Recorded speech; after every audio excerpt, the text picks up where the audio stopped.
မြတ်ဗုဒ္ဓကိုယ်တိုင်တက်ရောက်သည့်ရှင်သာရိပုတ္တရာ၏တရားပွဲအကြောင်းတရားဒေသနာတော်အတန်ရသလောက်တော့ဟောပြီမနော်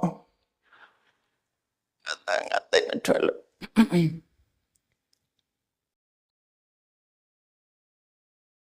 ရသော်ပြာကသာဝတိမြို့စေတော်ကြောင်းမှာတရင်သုံးတယ်ရှင်သာရိပုတ္တရာမထေရမြတ်ကသာဝတိမြို့ရဲ့အရှိဘက်မှာရှိတဲ့ဝိသခာရဲ့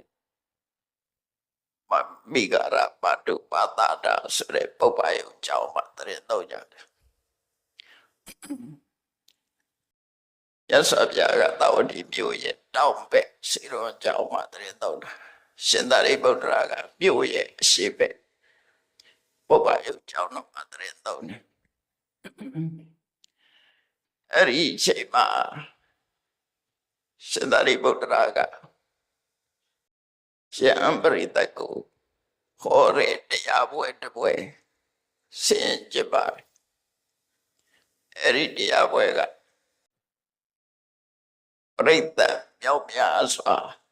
လူတုပရိသတ်ကတော့ရှင်တော်တွေပဲရှိတယ်သိပ်မများဘူးသို့တော့စัจ java လာကရှောက်ရှိလာကြတယ်နတ်မြတ်ပရိသတ်ကအလွန်များတယ်မဟာသမယသုတ်တံဟောတော့ကပရိသတ်တွေများတယ်လို့ရှင်သာရိပုတ္တရာရဲ့တရားပွဲကိုပရိသတ်တွေများပြရောက်ရှိလာကြတယ်သို့တော့လူသားတွေမဟုတ်ဘူးနတ်တွေပြမတွေပဲဖြစ်တယ်အဲ့ဒီသုံးရဲ့နာမည်ကသမစိတ်တသုတ်လို့ခေါ်တယ်သမစိတ်တဆိုတာငြိမ့်သက်ငြိမ့်ချမ်းတဲ့စိတ်ရှိလောကကြီးမှာငြိမ့်ချမ်းပြီးတော့ငြိမ့်သက်တဲ့စိတ်ရှိဖို့လိုအပ်တယ်ပေါ့စိတ်တကမငြိမ့်ချမ်းမှုဆိုလို့ရှိရင်ငြိမ့်သက်မှုမရှိဘူးအဲ့တော့ဒီသုတ်တံမှာမြတ်စွာဘုရားကိုယ်တိုင်ကလည်းပဲတရားပွဲကိုကြွရောက်လာခဲ့တယ်ကြွရောက်လာပြီးတော့မြတ်စွာဘုရားကရှင်သာရိပုတ္တရာကိုတိုက်တွန်းစကားပြောပြီးတော့ဖြစ်ဆွဲဟောကြားထားတယ်ထူးခြားတဲ့တရားပွဲလို့ဆိုရမှာဖြစ်တယ်နတ်မြတ်ပရိသတ်ဟာသိင်္ချီတန်းချီကြရေချီပြီးတော့စัจ java လာကနေလာကြတဲ့နတ်တွေမြမတွေဟာနေရမဆန့်တော့ဘယ်လိုနေကြတော့ဆိုလို့ရှိရင်အဖျားလေးလောက်ဖိုးလာတဲ့နေရဆိုလိုတာကအဖျားလေးလောက်ရှိတဲ့နေရအမတမကျင်းတဲ့နေရတဲ့မှာသူတို့ခန္ဓာကိုယ်အသေးလေးတွေဖန်ဆင်းပြီးတော့အဲ့လိုနေရကြတယ်ဘာလို့လို့ဆိုနေရကမဆန့်ဘူးစัจ java လာကြီးတစ်ခုလုံးတရားနာပရိသတ်ကပြန်ပြည့်နေတယ်ပေါ့ဒါကြောင့်မို့ပြောမယ်ဆိုရင်တွင်ပေါက်စားလေဝက်စိတ်တွင်နဲ့တော့သေးလေအောင်ဟောဒီရကွက်ကွက်ကလေးတွေမှာ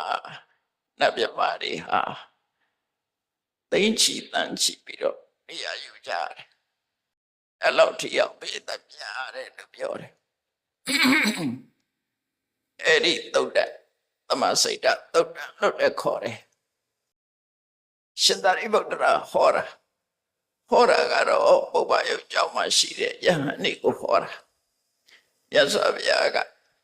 ရှင်တော်တွေကိုရှင်သာရိပုတ္တရာကိုပုပ္ပယုံကြောင့်တော့လွှတ်လိုက်ပြီးတော့ကဲယဟန်နေအလုံးသာရိပုတ္တရာနဲ့လိုက်သွားကြ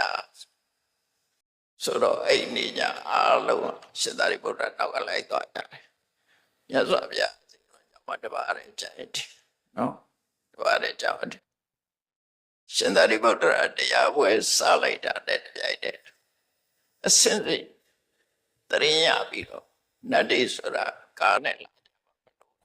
နော်နတ်တွေမှာလာဖို့လမ်းမှာလည်းပဲခိတ်ဆောင်မရှိဘူးလေခိတ်ကပိတ်ထားတာလည်းမရှိဘူး traffic light ဘီမစိမ့်နေလို့မလာရဘူးဆိုတာလည်းမရှိဘူးရောက်ချင်းချက်ချင်းရောက်လာကြတယ်စိတ်ထဲကရောက်ချင်တာ စိတ်တကမ္မတာလို့ခေါ်ရတယ်တရားပွဲသွားလိုက်အောင်မဆိုချက်ချင်းရအောင်အဲ့ဒီလိုစัจ java လာပေါင်းရောက်များစွာကနတ်တိပြမတရားတဆင့်ပြောသွားတဲ့တရင်စကားနဲ့ချက်ချင်းကြီးရောက်လာကြတယ်ရောက်လာလို့နေရမဆက်တဲ့အတွက်ကြောင့်ဝက်စိတ်တွင်းနဲ့ကျင်းနဲ့တရားလေးအဖျားဆိုတာကြည့်လေအဖျားလေးနဲ့ထောက်လိုက်တယ်ဟုတ်ရှိဒီအဲ့ဒီအဖျားလေးတော့ထောက်လိုက်တဲ့နေရာမှာနတ်တိပြမတွေဟာ10အယောက်20ယောက်စုပြီးနေကြနေရာမရှိတော့လို့သူတို့ရဲ့ခန္ဓာကိုယ်အသေးလေးတွေဖတ်ပြီးတော့နေကြတယ်အဲ့လိုနေတဲ့အခါမှာကျင့်ကြသလားအခုဆိုပိဋကတိများလူပြေပါကြကျင့်ကြတယ်လေပူတဲ့အိုက်တဲ့ဒေတာဆိုပူဆိုတာပေါ့နော်ကျင့်ကြတယ်အဲ့ဒီနတ်တွေကြတော့ခုနလိုအဖျားလေးလောက်ထောက်လို့ပြလို့ရတယ်နေရကျင့်ချင်းလေးမှာ10ရောက်20 30 40 50 60ဆိုလို့စုပြီးနေထိုင်ကြတာကျင့်ကြမဖြစ်ဘူးတဲ့သူတို့ချောင်းချောင်းချီကြည့်ပဲအဲ့လိုတယောက်ပိဋကကများတယ်လို့ဆိုတယ်ဒါကထက်ကတာကမှတ်ချက်ပေးတာဒီသုတ်တန်တော့ပိဋကများတာမရှိသလောက်ပဲရှင်သာရိပုတ္တရာဟောတဲ့မဲ့ပိဋကနတ်ပရိသတ်မြမပရိသတ်အများစုတယောက်နဲ့သုတ်တန်မယ်အဲ့တော့အဲ့လိုနတ်တွေဟာ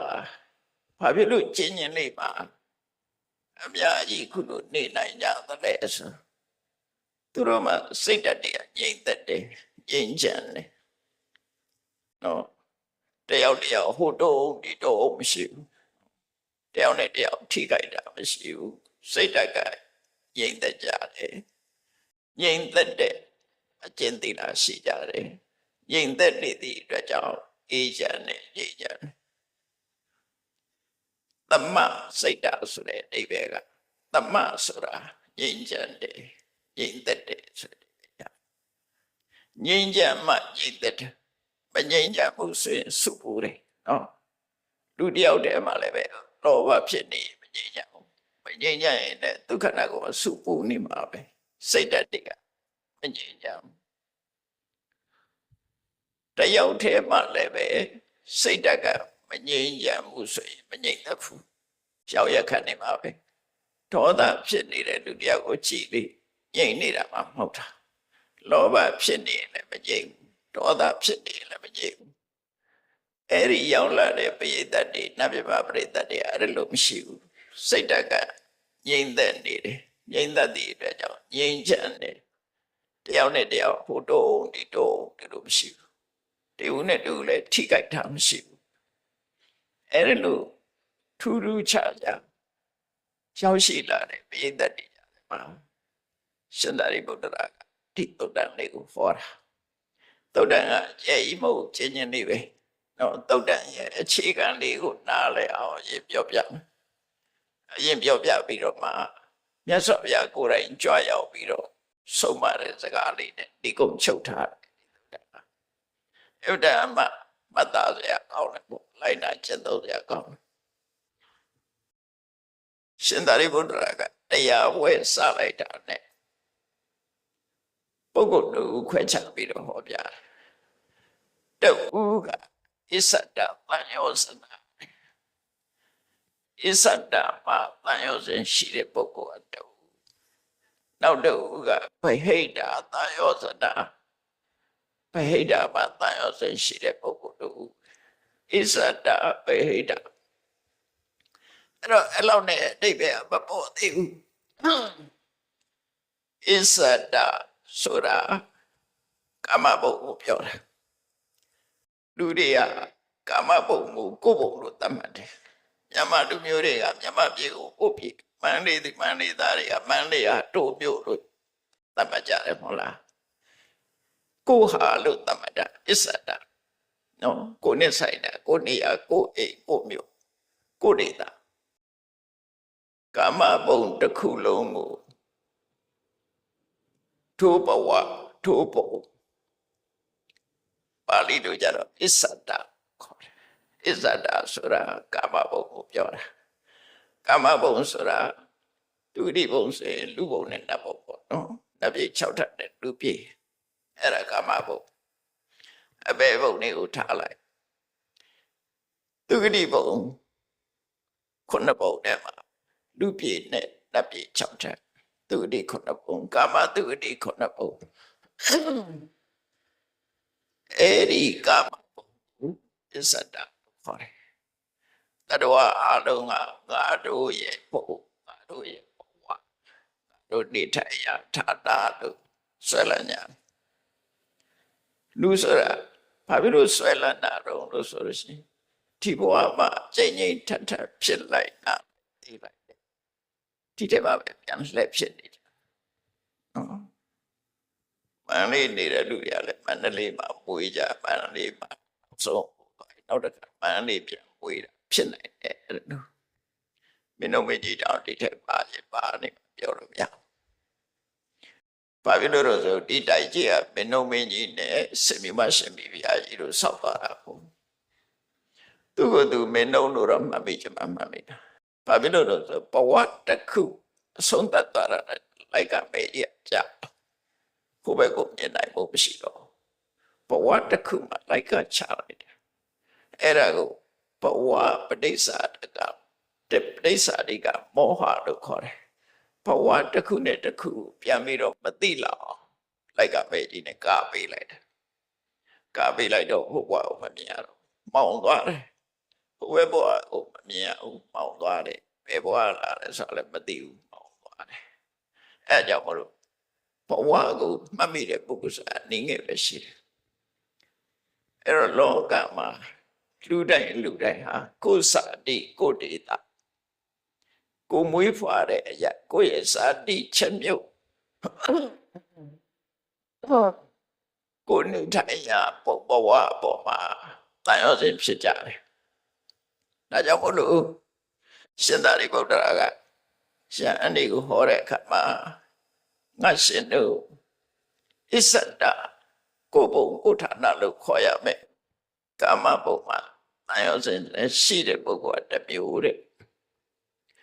ကိုဘုံကိုဌာနမဟုတ်ဘူးကိုနဲ့အလံဝေးတဲ့ကောင်းကင်ဘုံလို့ပြောရမယ်ဗြဟ္မဘုံရူပဗြဟ္မဘုံအရူပဗြဟ္မဘုံဗြဟ္မဘုံလို့ပဲပြောပါစို့အဲ့ဒီဗြဟ္မဘုံကိုတန်ရောစဉ်ရှိတဲ့ပုဂ္ဂိုလ်တစ်ခုပဲတန်ရောစဉ်ရှိတယ်လို့ဆိုရတဲ့ယန္နာတစ်ခုမှမပါဘူးဒီထင်လားနော်ယန္နာဖြစ်တဲ့လူမပါဘူးဒီထင်လားယန္နာဖြစ်သွားရင်တော့တန်ရောစဉ်မရှိတော့ဆိုလိုတာကပုထုဇဉ်နဲ့တိခတ်ပုဂ္ဂိုလ်ဆိုတန်ရောစဉ်ရှိတဲ့ပုဂ္ဂိုလ်တွေကပုထုဇဉ်နဲ့တိခတ်အဲ့တော့တန်ရောစဉ်လို့ဆိုတာအများသိတဲ့အတိုင်းပဲဒီနေရာမှာတန်ရောစဉ်ဆိုတာဘာတော့ဖြစ်ခြင်းနဲ့စန္ဒရာကနေခြင်းနဲ့နေရာစန္ဒရာကဆိုဖြစ်ခြင်းနဲ့ပြောတယ်မန္လိသူမန္လိတာမန္လိကိုပြောတယ်ဟောနေခြင်းညတယ်ရန်ကုန်သူရန်ကုန်သားတွေကရန်ကုန်မှာနေခြင်းညတယ်ဗမာနိုင်ငံသူနိုင်ငံသားတွေကဗမာပြည်မှာပြောတယ်နေခြင်းညတယ်ကိုဒေတာကိုနေခြင်းလားအဲ့ဒါကိုဒေတာကိုနေခြင်းတဲ့ပုဂ္ဂိုလ်တွေကိုအစ္ဆဒတန်ရောသနာလို့ခေါ်တာနော်ကိုဒေတာကိုပြောတဲ့ပုဂ္ဂိုလ်တွေကတန်ရောစဉ်ရှိတဲ့ပုဂ္ဂိုလ်တူအဲ့လိုမဟုတ်ပဲနဲ့ကိုဒေတာမှာမနေတော့ပဲနဲ့အပိတိုင်းပြောင်းသွားတဲ့ပုဂ္ဂိုလ်လည်းရှိတယ်ရူပအရူပဆိုတဲ့ဗြဟ္မပုဂ္ဂိုလ်ကိုယ်တည်းဇာတိဒေတာကိုကြောခိုင်းပြီးတော့ဗြဟ္မဘုံလို့ဆိုတဲ့ပုဂ္ဂိုလ်အပေါ်မှာတန်ရောစဉ်ရှိတဲ့ပုဂ္ဂိုလ်တစ်မျိုးအဲ့ဒီပုဂ္ဂိုလ်နှမျိုးရှင်သာရိပုတ္တရာခွဲဟောတာပဲအဲ့တော့ဒီပုဂ္ဂိုလ်နှမျိုးရဲ့အလုံးသဘောဘဝတန်တရားကျင့်တဲ့ပုံလေးကိုအတူတူလေးပြောတာနော်အတူတူလေးကိုပြောတာယဟန်တွေကိုအစ္ဆဒတန်ရောစဉ်ရှိတဲ့ပုဂ္ဂိုလ်သို့မဟုတ်ကာမဘုံပေါ်မှာတန်ရောစဉ်ရှိတဲ့ပုဂ္ဂိုလ်ကတူဘဟိတဆိုတဲ့အပြင်လောကကိုတန်ရောစဉ်ရှိတဲ့ပုဂ္ဂိုလ်ကတူသို့မဟုတ်ဗြဟ္မဘုံကိုတန်ရောစဉ်ရှိတဲ့ပုဂ္ဂိုလ်ကတူအဲ့လိုလို့ခွဲလိုက်တယ်အဲ့တော့တန်ရောစဉ်ဆိုတဲ့နေရာမှာ ဒီနေရာမှာဒီကာမဘုံမှာတန်ရောစဉ်ရှိတဲ့ပုဂ္ဂိုလ်ဆိုဣဇဒတန်ရောစဉ်တနည်းအားဖြင့်ခေါ်ရင်ဩရံပါကိယတန်ရောစဉ်လို့ခေါ်တယ်ကာမဘုံမှာတွေ့တာမှုရှိတဲ့ပုဂ္ဂိုလ်ကိုဒေတာပေါ်မှာတွေ့တာမှုရှိတဲ့တန်ရောစဉ်ဆိုတာကာမျိုးရှိတယ်ကာမဘုံကိုတွေ့တာတဲ့တန်မျိုးရှိတယ်အဲ့ဒါလေးကိုအရင်မှတ်လိုက်လို့ရှိရင်သဘောပေါက်တယ်နော်တခုကတက္ကာယဒိဋ္ဌိတက္ကာယဒိဋ္ဌိဆိုတာတက္ကာယဆိုတာခန္ဓာ၅ပါးကိုပြောတာရုပ်ဝေဒနာတင်ညာသင်္ခါရဝိညာဏလို့ဆိုတဲ့ခန္ဓာ၅ပါးအဲ့ဒီခန္ဓာ၅ပါးဆိုတဲ့အရှိတရားပေါ်မှာလွယ်မှားတဲ့အသိဖြစ်နေတယ်လွယ်မှားတဲ့အသိဆိုတာဘာလို့ဆိုရင်ခန္ဓာ၅ပါးကိုခန္ဓာ၅ပါးလို့သိတာကအမှန်သိ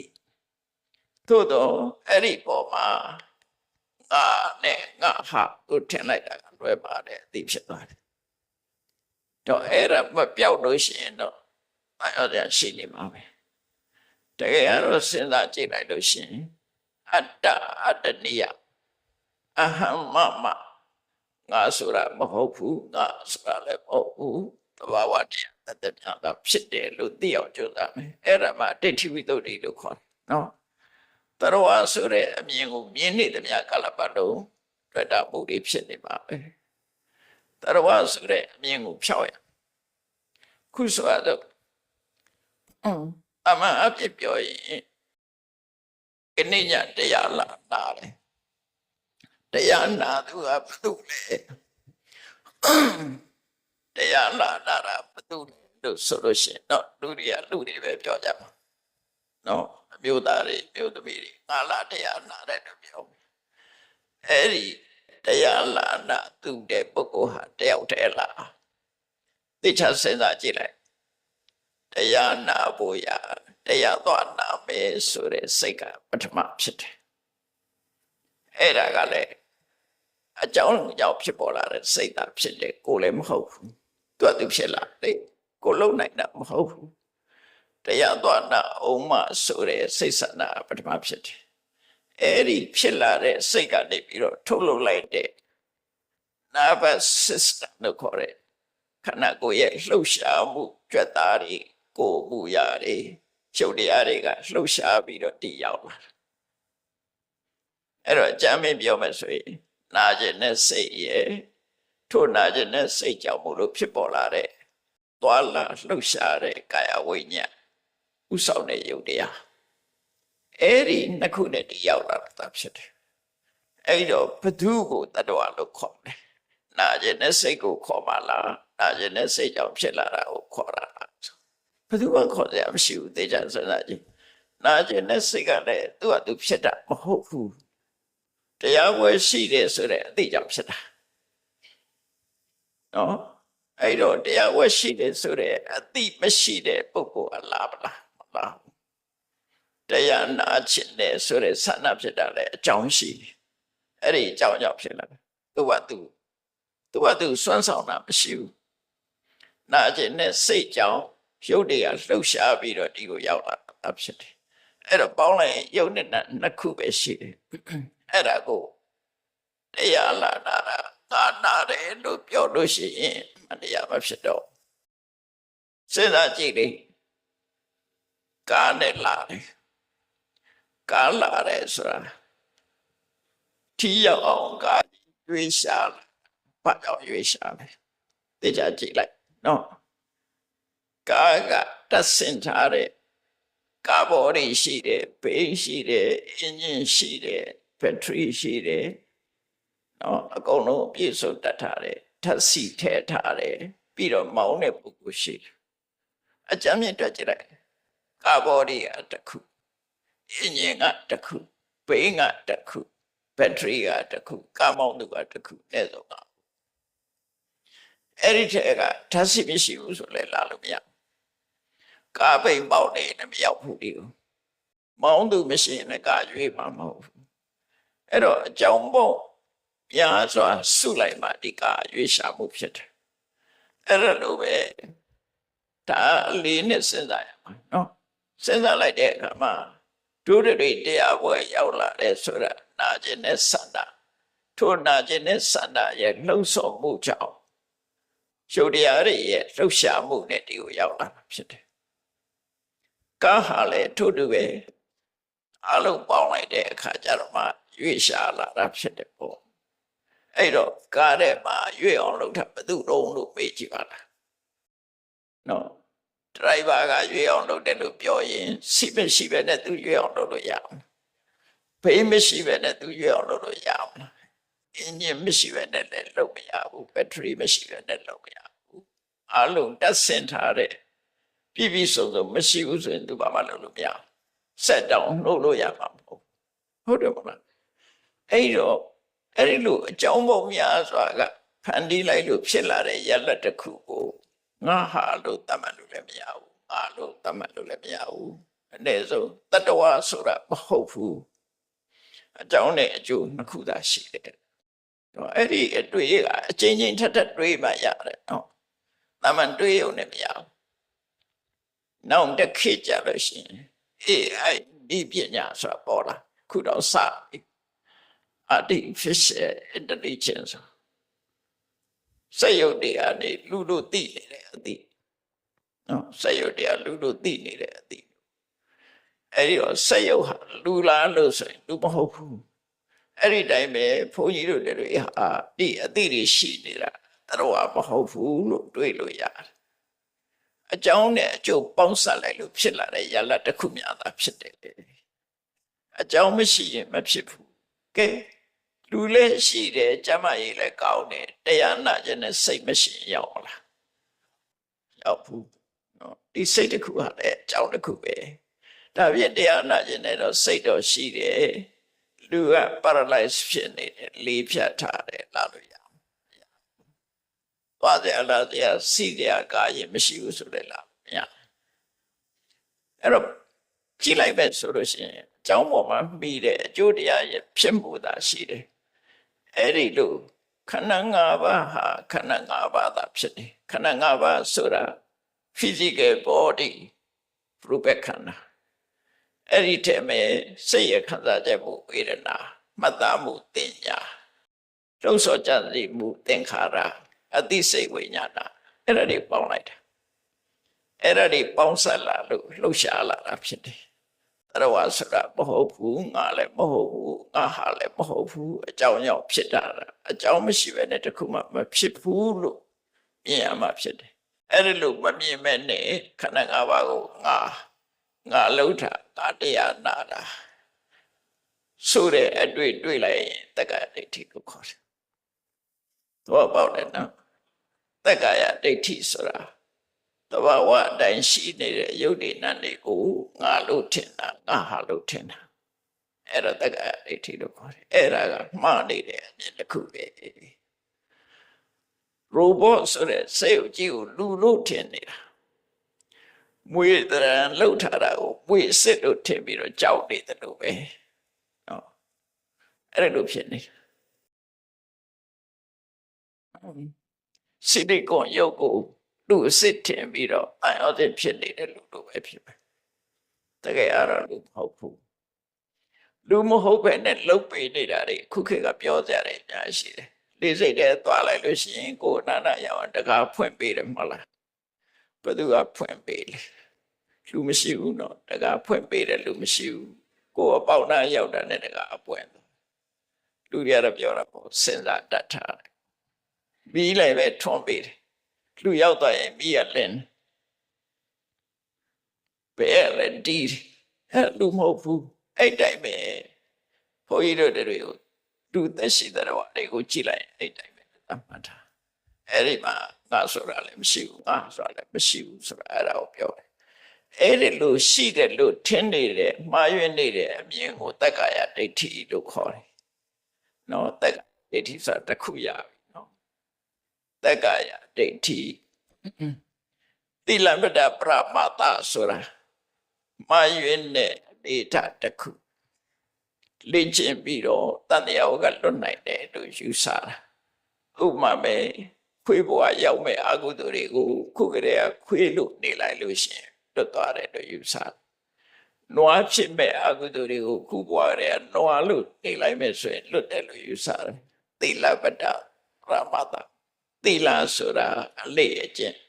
အဲ့ဒီအလေးအကျင့်ကိုဝတ္တဆိုတာခံယူဆောက်တည်ပြီးတော့ကျင့်သုံးတာလွယ်မာတဲ့အကျင့်အဲ့ဒီအကျင့်ဖြင့်တန်တရားကလွတ်တယ်လို့ယုံကြည်တဲ့မာရွတ်တဲ့အမြင်ကိုသီလဝတ္တပရမတ္တလို့ခေါ်တယ်သီလဝတ္တသီလကတော့ရဲ့မှုအကျင့်ခွေးရဲ့မှုအကျင့်အဲ့တော့နွားကဘလို့မှုကျင့်ရှိတာနွားဆိုတာလေးဘက်ထောက်သွားတယ်မျက်စားလို့ရှိရင်လက်နဲ့ယူစားတာမဟုတ်ကောင်းကြီးငုပ်ပြီးတော့ပါးစပ်နဲ့ကိုက်စားနော်လူတွေနဲ့မတူတဲ့နွားရဲ့အမှုရာတွေများရှိအဲ့ဒီအမှုရာအတိုင်းလိုက်ပြီးတော့ကျင့်တာဒီလိုကျင့်လို့ရှိရင်နွားဘဝရောက်မယ်အခုသူတွေကုန်တယ်ဆိုတဲ့ယူဆချက်နဲ့ချင်းခွေးကဘလို့နေလဲခွေးဆိုတဲ့အကောင်လည်းလေးပဲထောက်သွားတာအစားစားရင်လည်းပါးစပ်နဲ့ကိုက်ရက်စားတာမြေကြီးပေါ်မှာထားတာအစားနော်အဲ့တိုင်းပေါ့အဲ့လို့ရှိရင်လည်းခွေးလေးအိတ်တတ်တယ်လမ်းပေးမှာအဲ့ဒီအမှုကျင့်တွေကိုတန်တရားကလွတ်ကြောင်းဆိုပြီးလိုက်နာကျင့်တာကိုသီလပတ္တပရမတ္တလို့ခေါ်တယ်အဲ့ဒီအယူဆရှိနေသမျှကာလပတ်တုံးတန်တရားကမလွတ်ဘူးတဲ့ဒါအစ္ဆဒတန်ရောစဉ်နဲ့ပဲပါတဲ့တန်ရောစဉ်၅ပါးကိုပြောတာနောက်တစ်ခုဝိသိကိစ္စဝိသိကိစ္စဆိုတာဖယံတရားတန်ခါကိုကျင့်ရမယ်ကျင့်တရားနဲ့ပတ်သက်ပြီးတော့ဟုတ်ပါမလားဖျားရှိတယ်ဆိုတာရောတကယ်ဟုတ်ကဲ့လားဖျားဟောတဲ့တရားဆိုတာရောတကယ်ဟုတ်ကဲ့လားစသဖြင့်တန်တရားဝင်ပြီးတော့ခြိတုံချတော့ဖြစ်နေတာဝိသိကိစ္စအဲ့ဒါနဲ့တန်ရောစဉ်တစ်ခုပဲအဲ့တော့ထပ်ပြောမယ်ဆိုရင်တက္ကရာဒိဋ္ဌိကတန်ရောစဉ်တစ်ခုသီလဝတ္တပရမတ္တကတန်ရောစဉ်တစ်ခုဝိသိကိစ္စကတန်ရောစဉ်တစ်ခုအဲ့ဒီတန်ရောစဉ်၃ခုအဲ့ဒီတန်ရောစဉ်၃ခုယင်ထဲမှာရှိနေသမျှကာလပတ်လုံးနော်သူကကောင်းကင်ဘုံကိုတက်မယ်ဆိုလို့ရှိရင်ကောင်းကင်ဘုံတက်သွားလို့ရှိရင်သူကတာမြစ်တယ်မသွားနဲ့နော်မသွားနဲ့ကိစ္ဆန္တံဒီဝရေတိ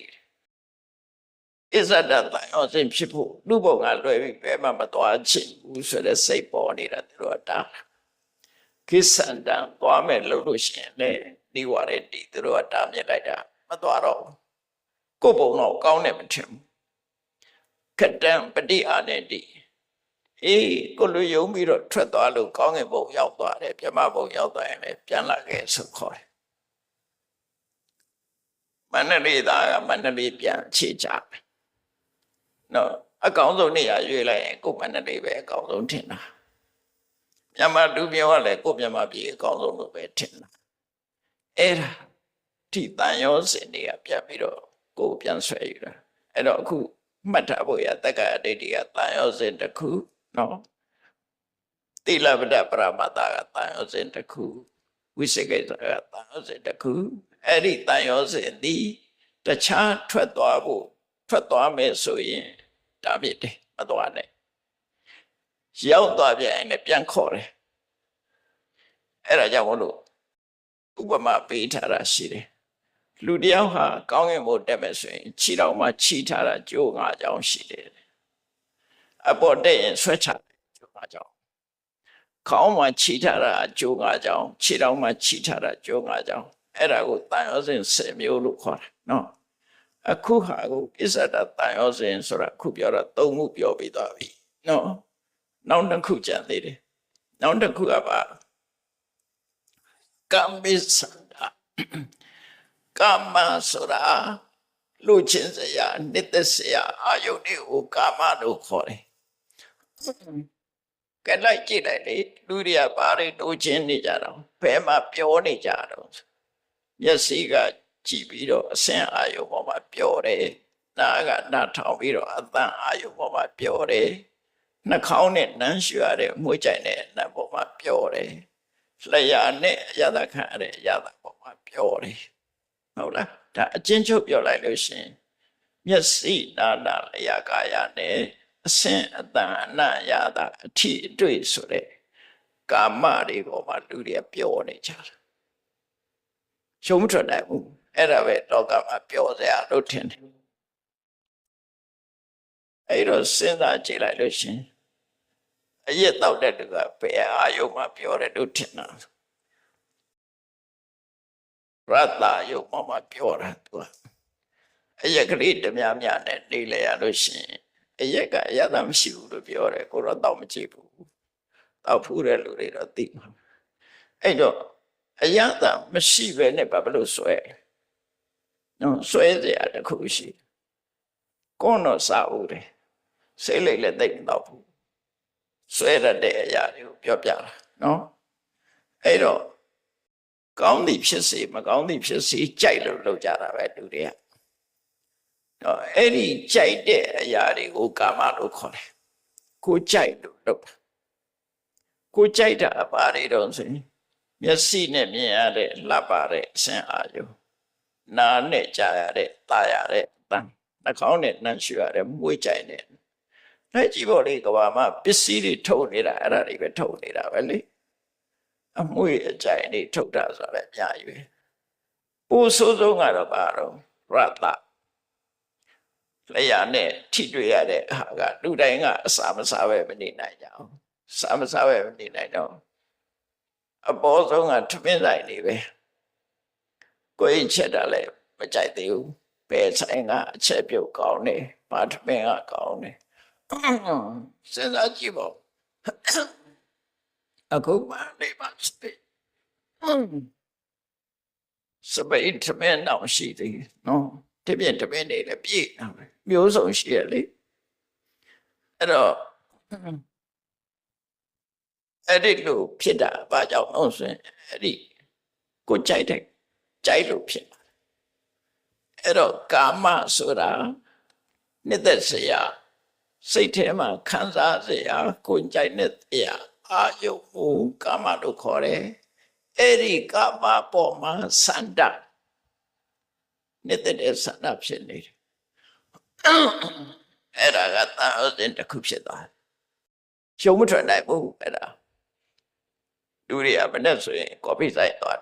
ထိုင်ကြပြီလေရှုံးထွက်နိုင်ဘူးလေမနဲ့အဲ့ရထိုင်ကော်ဖီတောက်ရမှာတချို့အကျင့်ကလေအဲ့တော့လူတိုင်းတော့မတူတတ်ဘူးပေါ့အဲ့တော့အဲ့ဒါကိုကာမစန္ဒလို့ခေါ်တာပြောစရာအာယုံကတာပဲအဲ့ဒါလည်းပဲတန်ရောစဉ်တစ်ခုပဲနောက်တစ်ခုပြပါတာလူတွေဟာအလိုမကျရင်စိတ်ထဲမှာမကြေမနက်ဖြစ်ကြတယ်မကြေမနက်ဆိုတာဟာအင်းနိုင်ပါလဲရှိတယ်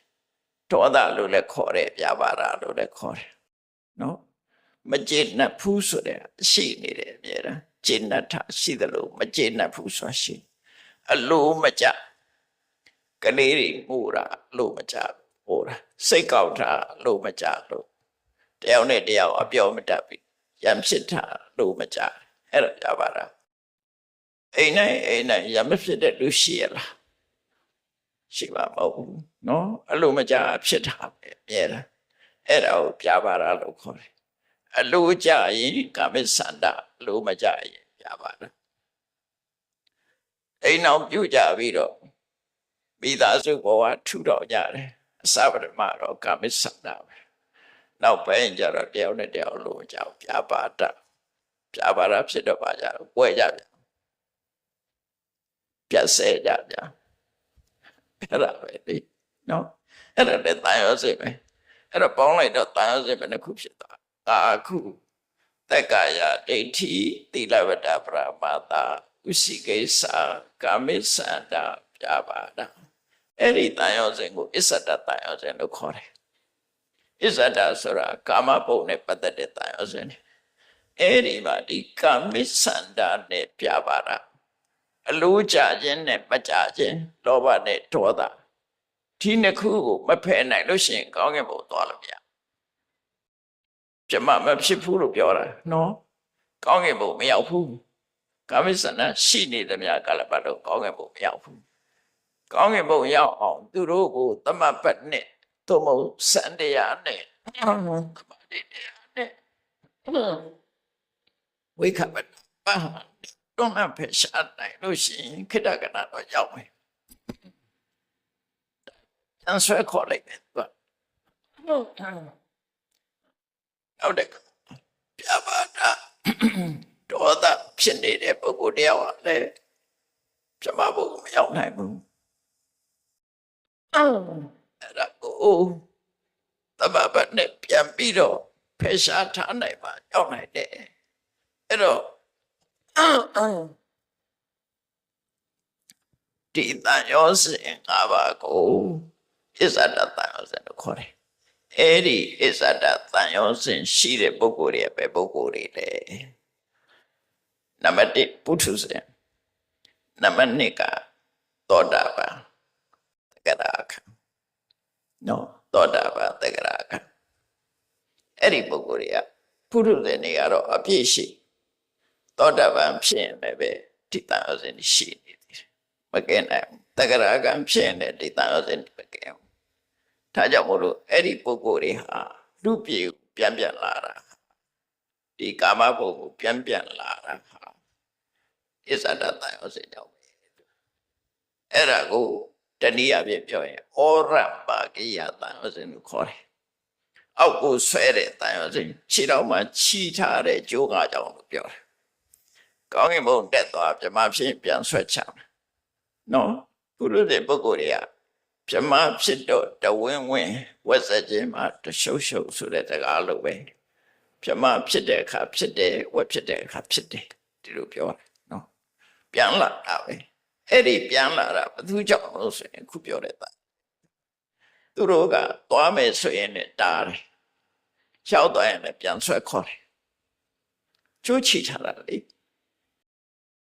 ကျိုးချီထားတာခြေတော်မှာချီထားတဲ့ကျိုးရှိတော့သွားလို့ရမယ်သူတို့တော့ပြန်ဆွဲချလိုက်တာပြန်ရောက်လာတာပဲကဲအဲ့ဒါဥပမာတစ်ခုအနေနဲ့ပြောမယ်ဆိုလို့ရှိရင်နော်ဝိတခာသောတာပန်အနာတပိကလည်းသောတာပန်ပဲတရားမင်းကြီးလည်းသောတာပန်ဟောတရားမင်းကြီးလည်းသောတာပန်ဒီပိတရမင်းကြီးလည်းသောတာပန်ဖြစ်တယ်ဝိတခာကြတော့သူကအစ္ဆဒတန်ရောစဉ်ရှိနေတော့လည်းပဲ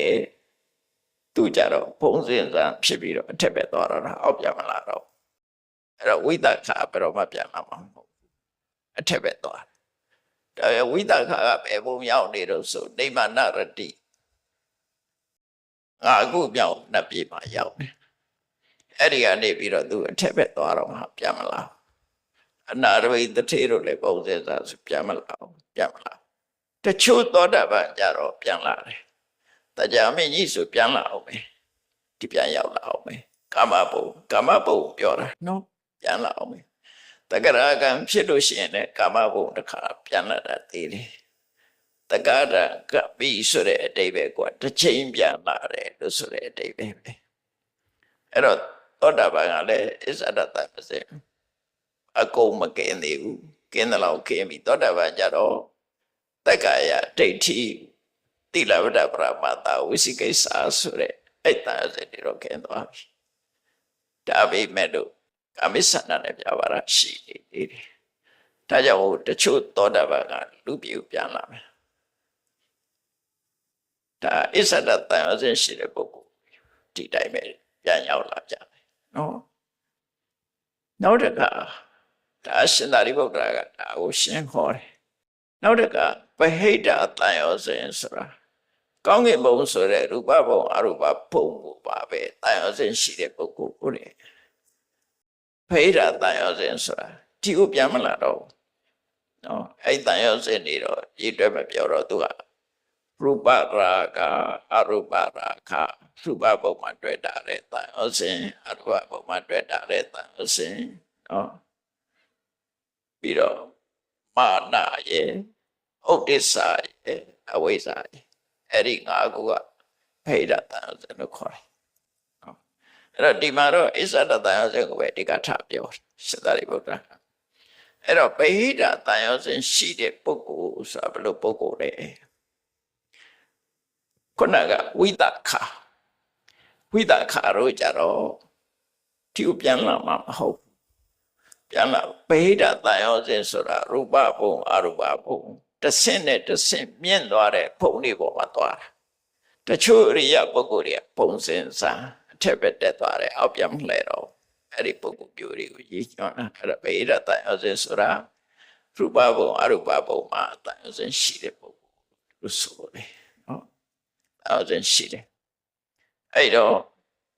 သောတာပန်တဂရကံတချို့ကပြန်မလာဘူးအဲ့ဒါကတစ်ခုအဲ့ဒီသောတာပန်တဂရကံဝိပဿနာတရားကိုဆက်အားထုတ်တယ်ဝိပဿနာတရားကိုဆက်အားထုတ်တဲ့အခါကျတော့အနာဂတ်ထိဖြစ်တယ်နော်အနာဂတ်ဥပမာဒီဝိသခါရောဆိုလို့ရှိရင်နိဗ္ဗာန်တတိပုံအဲ့ဒီကနေပြီးတော့တရားအထုတ်လိုက်လို့ရှိရင်သူကသုရဝတ္တပုံအနာဂတ်ဖြစ်ပြီးတော့သုရဝတ္တပုံရောက်သွားမယ်သုရဝတ္တပုံမှာပုံစံဆံပြီးတော့ဒီအောင်ပြန်မလာတော့ဘူးဖြစ်တယ်နော်ပြန်မလာဘူးဆိုတဲ့အဓိပ္ပာယ်ကအလဲမလာတာကိုပြောတာမဟုတ်ဘူးဘဝတစ်ခုထပ်ပြီးတော့လူလာဖြစ်မှာမဟုတ်ဘူးနိုင်ငံခြားရောက်ပြီးပမာပြေတော့အလဲတော့လာခြင်းလာမှာပေါ့နိုင်ငံခြားရောက်နေတဲ့ပုဂ္ဂိုလ်သို့တော့ဒီမှာ17တောင်းနေဖို့မရှိတော့ဘူးအဲ့လိုပြောတာနော်အဲ့တော့ဝိသခါရောကအလဲတော့လာခြင်းလာမယ်ဘဝအနေနဲ့ဒီမှာပြန်ဖြစ်မှာမဟုတ်ဘူးကာမဘုံပြန်ဖြစ်မှာမဟုတ်ဘူးဒါကြောင့်သူတို့ကိုဗိဓာတန်ရစဉ်ရှိတဲ့ပုဂ္ဂိုလ်လိုပဲခေါ်လိုက်တယ်နော်ကနေခေတ်လူတွေလည်းရှိတာပဲလေကိုယ်နိုင်ငံတန်ရစဉ်ပြတ်ပြီးတော့တစ်သက်လုံးနိုင်ငံညာနေသွားတဲ့ပုဂ္ဂိုလ်မျိုးပေါ့ပြောမယ်ဆိုရင်ဒါနားလည်အောင်ပြောပြတာပါနော်နောက်တစ်ခုကတချို့ပုဂ္ဂိုလ်တွေကြတော့သူကသမဘတ်တိရပြီးတော့ငြိမ့်တဲ့အေးချမ်းနဲ့စာပေညင်တွေရပြီးတော့ပြမပြေထိရောက်သွားတယ်တော့ဝိသခါရောဆိုတာပြမပြေမရောက်ဘူးလေနတ်ပြေမှာပဲရှိသေးတာဟုတ်အနာရဝိတထေကြီးကတုတ်တိတနတ်ပြေမှာရှိတယ်သူတို့လည်းပြန်မလာဘူးတချို့ပုဂ္ဂိုလ်ကြတော့ဗေဒတန်အစဉ်ရှိတယ်တချို့ပုဂ္ဂိုလ်ကြတော့ပြမဖြစ်သွားတယ်ပြမဖြစ်သွားပြီးတော့သူကသောတာပန်ပြမတဂရကံပြမဖြစ်သည့်အတွက်ကြောင့်ပြန်မလာတော့အရိယပုဂ္ဂိုလ်တွေကပြန်ပြီးတော့အနေကိုဘယ်တော့မှမစင်တော့ရှေ့ပဲသွားတော့တာအဲ့ဒီပုဂ္ဂိုလ်တွေကိုလည်းပဲဒါအနာဂံလို့ပြောတာပဲပြန်မလာတဲ့ပုဂ္ဂိုလ်ပေါ့နော်အဲ့ဒါကြောင့်မို့ဗေဒတန်ရောစဉ်နဲ့ပတ်သက်ပြီးတော့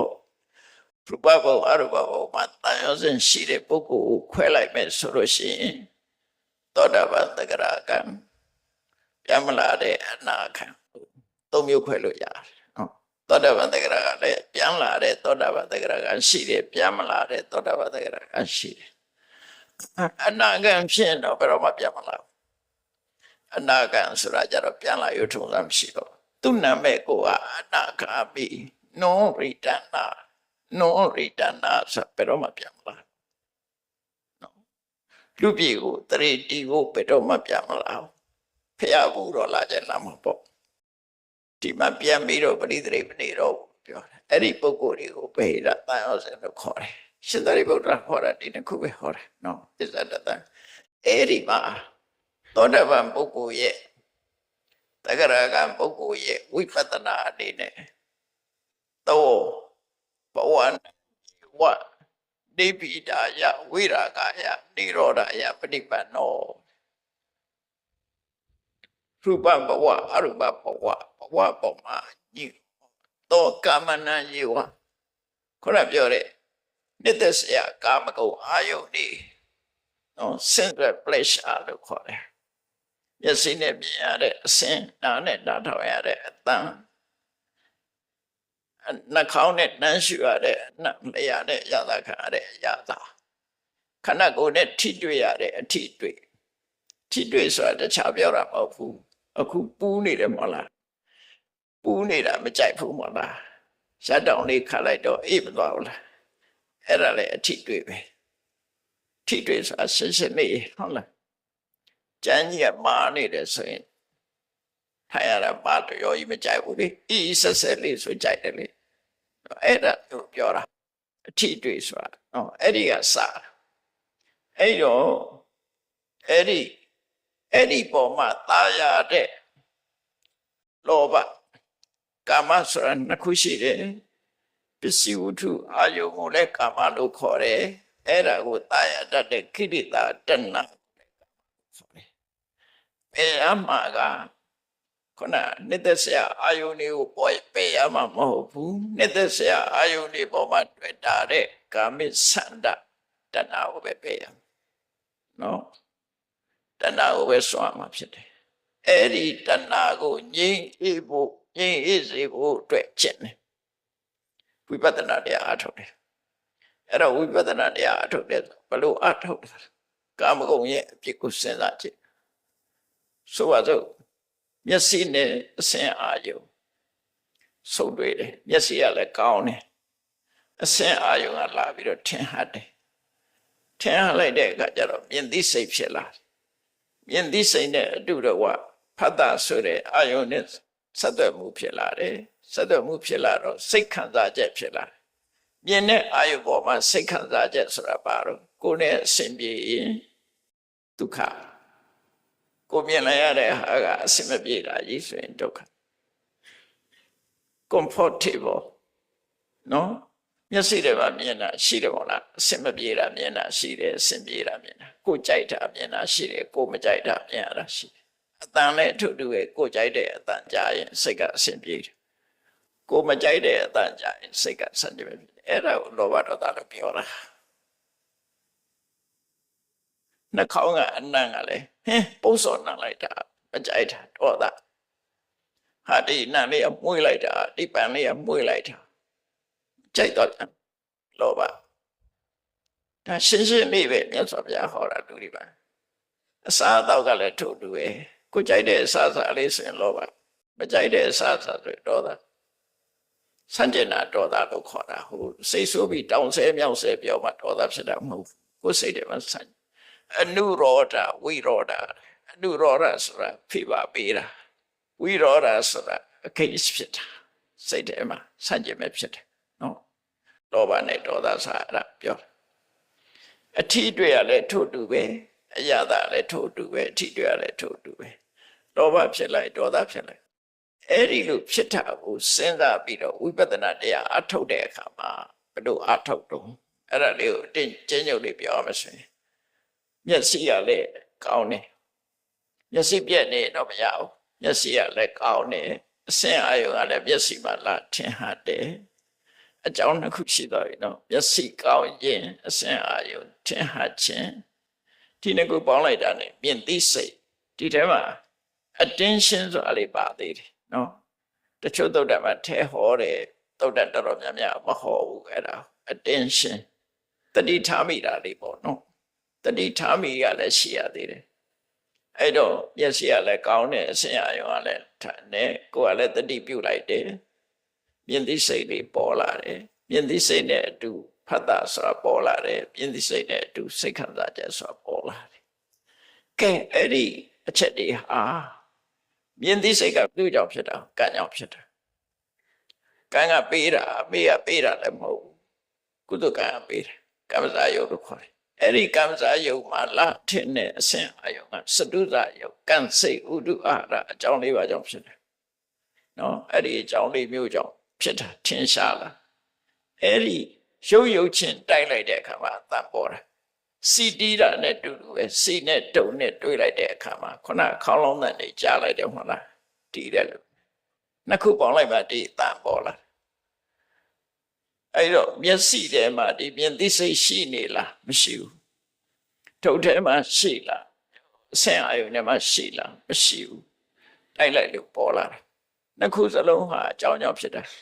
မျက်စိကလည်းရုပ်တရားအဆင်အာယုံကလည်းရုပ်တရားအဲ့ဒီနှစ်ခုစုံနိုင်လို့ဖြစ်လာတယ်မြင်သိစိတ်ကြတော့နတ်တရား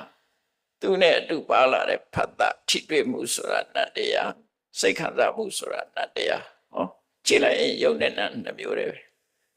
အဲ့ဒီထဲမဲ့ဒီလိုအကြောင်းတွေရှိတဲ့ထဲမဲ့မျက်စိပြက်နေရင်လည်းမြင်သိစိတ်ဆိုတာမဖြစ်ဘူးမျက်စိတော့ကောင်းတဲ့အဆင်အာယုံမထင်ဘူးဆိုရင်လည်းမြင်သိစိတ်မဖြစ်ဘူး အဲ့တော့သူဟာဆိုင်ရာအကြောင်းတစ်ခုပေါ်မှာမိပြီးတော့နေရတာသူကသူရတိနိုင်တာမဟုတ်ဘူးရတိနိုင်တာအဲ့ဒါတို့သိလိုက်တာနဲ့တပြိုင်နက်ဒါဝိပဿနာလမ်းကြောင်းပေါ်ရောက်သွားမျက်စိကလည်းမမြဲဘူးမြင်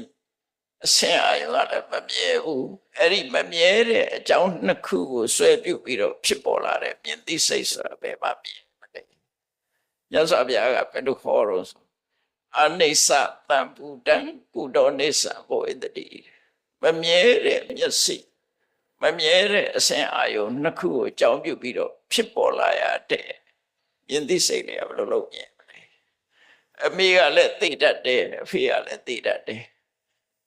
သိတတ်တဲ့အမေသိတတ်တဲ့အဖေနဲ့ပေါင်းစပ်ပြီးတော့ပွေးလာတဲ့ကိုကဘယ်လိုလုပ်ပြီးတော့မသိပဲရှိမလဲဒီလိုဆိုလိုတာပဲဟုတ်လားအကြောင်းတရားကမမြဲဘူးဆိုရင်သူကြောင့်ဖြစ်လာတဲ့အကျိုးတရားဘယ်လိုလုပ်မြဲမလဲအကြောင်းတရားကမှဒုက္ခဆိုရင်သူကြောင့်ဖြစ်လာတဲ့ဘယ်လိုလုပ်ဒုက္ခဖြစ်မလဲအကြောင်းတရားကမှအနတ္တဆိုရင်သူကြောင့်ဖြစ်လာတဲ့အကျိုးတရားဒီဘယ်လိုလုပ်အတ္တဖြစ်မလဲအဲ့ဒီလိုဆင်ញံလိုက်လို့ရှိရင်ခုနပြောတဲ့ကာမတွေပေါ်မှာတွေ့တာမှုတွေရောကြောင်းအဲ့ဒီဝိပဿနာတရားကိုဟောတာအကျဉ်းလေးပဲဟောတာရဟန်းတွေကတော့နားလေတယ်လေကြည့်ပြောစရာမလိုသူတို့ကျင့်နေတာဟုတ်အဲ့ဒါကိုဟောတာတောကမနံယေဝနိရောဓယနိဗ္ဗိဒာယနိရောဓယနိဗ္ဗာနာယအဲ့ဒီကာမဆိုတဲ့လူကျင်တတ်မဲ့တဲ့ဟာတွေကိုပျောက်အောင်ခုလိုဝိပဿနာတရားထုတ်တာပါတဲ့ပฏิပတ်နောဟောတိအဲ့ဒါ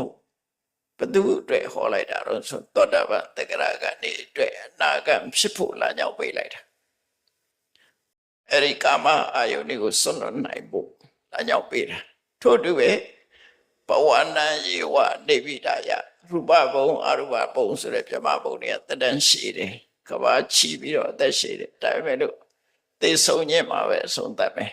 ဘဝဟာနောက်ဆုံးဆုံးသတ်မယ်အဲ့ဒါကိုသိတယ်ဒီဘဝဟာလည်းပဲမြဲတာမဟုတ်သည့်အတွက်ကြောင့်အမြဲတဲ့ဘဝပေါ်မှာညှိဝေးလာအောင်ပြဿနာတရားအထုတ်ပေးတာနောက်တစ်ခုကနော်ကာမတွေပေါ်မှာညှိဝေးဖို့ဘဝအပေါ်မှာညှိဝေးဖို့တွေ့တာမှုဆိုတဲ့တဏှာကုန်မှုတတ်မဲ့မှုဆိုတဲ့လောဘကုန်မှုဝိပဿနာတရားအထုတ်ပါအဲ့ဒါသောတာပန်တဂရကနေကိုအနာဂတ်ဖြစ်ဖို့လမ်းညွှန်ပေးတာပဲယန္နာဖြစ်သောတာအနာဂတ်ဖြစ်သွားတဲ့ပုဂ္ဂိုလ်ကြတော့လောဘခရရလောဘကုန်မှုအတွက်ကျင့်ပါလို့ဆိုပြီးတော့အနာဂတ်အတွက်တဲ့ဝိပဿနာတရားဟောတာပဲအဲ့တော့ဒီဝိပဿနာကျင့်ခြင်းအပြင်လောဘလည်းကုန်သွားမယ်ဒေါသလည်းကုန်ပါမယ်ကာမပေါ်မှာတွေ့တာမှုလည်းကုန်သွားမယ်ဘဝပေါ်မှာတွေ့တာမှုတွေလည်းကုန်သွားမယ်အဲ့ဒီလိုတွေ့တာမှုကုန်သွားတဲ့ပုဂ္ဂိုလ်တယောက်ဟာဘယ်တော့မှပြန်လာမှာမဟုတ်ဘူး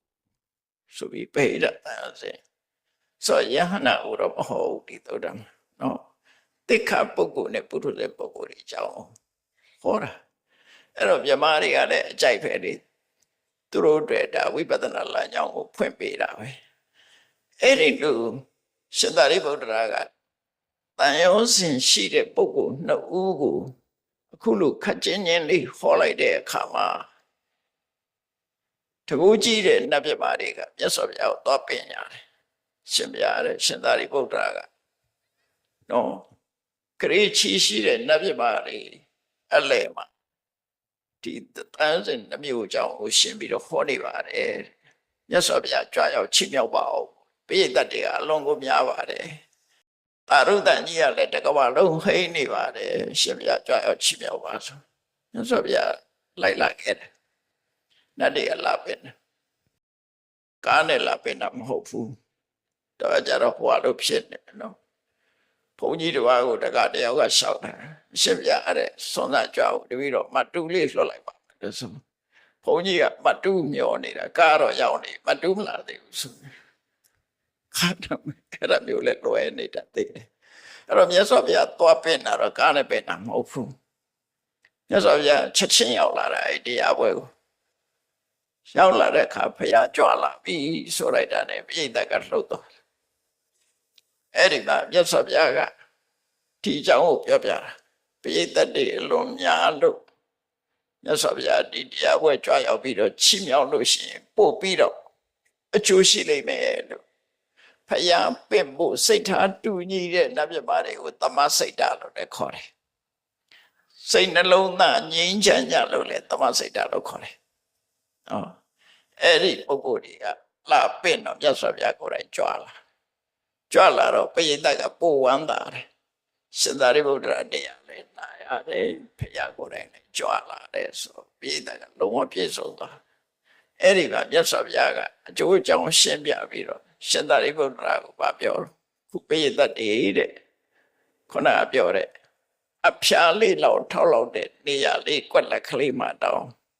20 30 40 50စုပြီးတော့နေကြတာချင်းချင်းကြကြလည်းမဖြစ်ဘူးတဲ့ချောင်းချောင်းချီတီပဲတူနဲ့တူနဲ့တိုးခွဲထားထိကြိုက်တာလည်းမရှိကြဘူးတဲ့ဘာကြောင့်စိတ်တက်ကိုယ်အလွန်ကြံနေတယ်ငြိမ်းချမ်းတော့ငြိမ့်သက်ကြတယ်မငြိမ်းချမ်းရင်ဟိုနာရံဖြစ်ဒီနာရံဖြစ်ဟုတ်တယ်မလားတန်းစီတိုးနေလို့ရှိရင်တော့တယောက်နဲ့တယောက်တိုက်ကြခိုက်ကြဟုတ်လားဒါငါနေငါမှတ်ထားတာငါမတိုးနဲ့ရံဖြစ်ကြလေစိတ်တက်ကမငြိမ်းချမ်းလို့ရှိရင်ငြိမ့်သက်မှာမဟုတ်ဘူးလှုပ်နေပဲနေပါပဲမငြိမ်းချမ်းလို့ရှိငြိမ်းချမ်းသွားပြီဆိုရင်ငြိမ့်သက်သွားပြီမငြိမ်းချမ်းစေတာတွေကဘာတွေတုံးဆိုလောဘတွေဒေါသတွေမောဟတွေမာနတွေအဲ့ဒါတွေကလောကကြီးကိုမငြိမ်းချမ်းစေတဲ့အရာတွေပဲဖြစ်တယ်အဲ့တော့မြတ်စွာဘုရားကအမတန်များတဲ့နတ်မြတ်ပရိသတ်ထဲမှာရှင်သာရိပုတ္တရာကိုဥတည်ပြောတာသာရိပုတ္တရာတဲ့ခုဒီပရိသတ်တွေဟာအလွန်ငြိမ်းချမ်းကြတယ်ငြိမ်းချမ်းလို့အမတန်မှငြိမ်သက်ကြတယ်အဲ့ဒါကြောင့်မို့လို့မြတ်စွာဘုရားအနေနဲ့ခိုင်လိုင်းတစ်ခုပေးတယ်မင်းတို့ဒီတိုင်းဖြစ်အောင်ကျင့်ကြမဖြစ်သေးတဲ့ပုဂ္ဂိုလ်တွေဘာဖြစ်ရလဲဆိုတတ္တမတိဟတေသာရိပုတ္တအယုသိခိတဗံအပြောတဲ့အတိုင်းလိုက်နာတဲ့နဲ့ဘယ်လိုလိုက်နာမလဲဆိုရင်တန်တိန်တရိယပုဣတမတန္တမတတ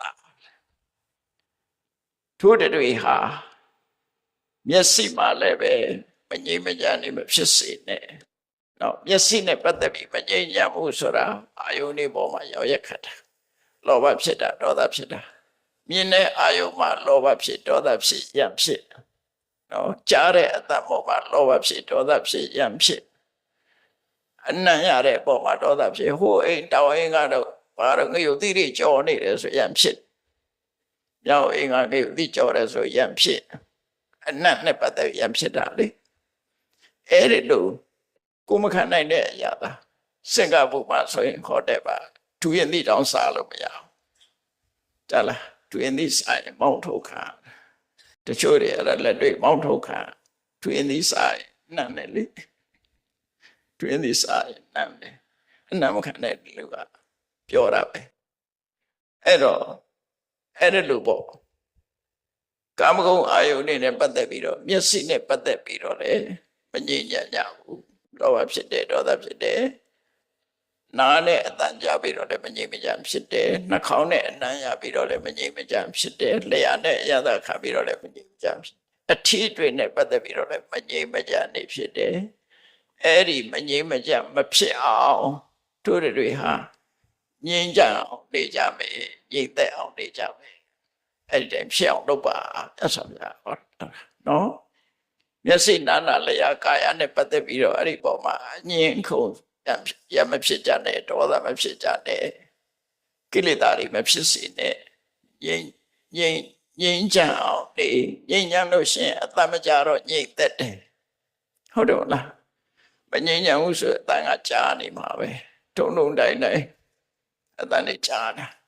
ငြိမ်းချမ်းတဲ့စီကဆိုရင်တော့ဒီအတန်မကြားရဘူးမငြိမ်းချမ်းတဲ့စီဆိုရင်အတန်ကြားမှာဟိုအစ္စရိတော့ကြည့်လိုက်ပါအခုဝုန်းတိုင်းနဲ့ဖြစ်မငြိမ်းချမ်းလို့ရှိရင်မငြိမ်သက်ဘူးနော်ခုတရားဝဲဘာသာမှမကြောက်ငြိမ်းချမ်းနေတာအဲ့တော့ငြိမ်းချမ်းတော့ငြိမ်သက်တယ်မြတ်စွာဘုရားကအဲ့ဒါလေးကိုဟောလိုက်တာသာရိပုတ္တရာငါတို့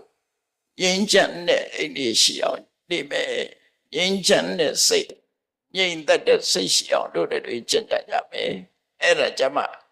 ငါတို့ပြုတ်လိုက်တဲ့ကာယကံတွေကလည်းပဲငြိမ့်သက်ပဲငြိမ့်ချမ်းပဲဝစီကံတွေကလည်းပဲငြိမ့်သက်ပဲငြိမ့်ချမ်းပဲမနောကံတွေကလည်းငြိမ့်သက်ပဲငြိမ့်ချမ်းပဲဟုတ်တယ်လေစိတ်ကမှမငြိမ့်သက်ရင်ဆဲတာပဲမဟုတ်လားလို့เนี่ยကာယကံလည်းမငြိမ့်သက်ဘူးဝစီကံလည်းမငြိမ့်သက်ဘူးမနောကံဆိုတော့မပြောနဲ့တော့အဲ့ဒီမငြိမ့်ချမ်းရင်မငြိမ့်သက်ဘူးဆိုတာကိုမြတ်စွာဘုရားကငြိမ့်ချမ်းအောင်ကျင့်ကြပါလို့ဒီ message ကိုပေးတာပဲဖြစ်တယ်ဒီသုတ္တံဒါကြောင့်တရားချစ်ခင်သူတော်စင်ပြိဿပေါင်းတို့ရှင်သာရိပုတ္တရာရဲ့တရားပွဲကိုမြတ်စွာဘုရားကိုယ်တိုင်ကြွရောက်ပြီးတော့တို့တွေဟာမျက်စိနာနာလျာကာယဆိုတဲ့အိန္ဒြေတွေနဲ့ပတ်သက်လာပြီးတော့ငြိမ်းချမ်းအောင်ငြိမ်သက်အောင်ကျင့်ဆောင်ကြမယ်စိတ်ဓာတ်အနေနဲ့ပတ်သက်ပြီးတော့လည်းငြိမ်းချမ်းအောင်ငြိမ်သက်အောင်ကျင့်ဆောင်ကြမယ်အပြုအမူမှန်သမျှငြိမ်သက်ငြိမ်းချမ်းငြိမ်းချမ်းအောင်ငြိမ်သက်အောင်ကြိုးစားကြမယ်ဆိုပြီးတော့ကျင့်ကြံကြုတ်ကိုအထောက်ကြပါလို့မြတ်စွာဘုရားကတိုက်တွန်းပြီးတော့ဒီသုတ္တံကိုဆုံးသတ်ထားတာဖြစ်တယ်တရားချစ်ခင်သူတော်စင်ပြိဿပေါင်းတို့မြတ်စွာဘုရားရဲ့ဆုံးမသည်ငြိမ်းချမ်းခြင်းနဲ့ငြိမ်သက်ခြင်းကိုဖြစ်စေရတဲ့အဆုံးအမဖြစ်လို့ထို့တွေဟာဖရာသားတော်သူတော်များဖြစ်တရားလျော်စွာငြိမ်းချမ်းတဲ့စိတ်နဲ့ငြိမ်သက်အောင်နေနိုင်အောင်ကျင့်ကြံကြုတ်ကိုပွားများအားထုတ်နိုင်ကြပါစေကုန်သတည်း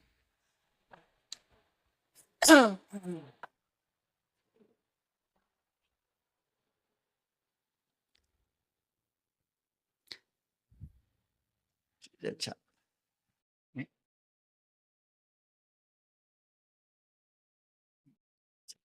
ယနေ့ညဆင်ရင်ကျင်းပပြုလုပ်အပ်သည့်မဟာကထိန်အလူတော်အကျိုး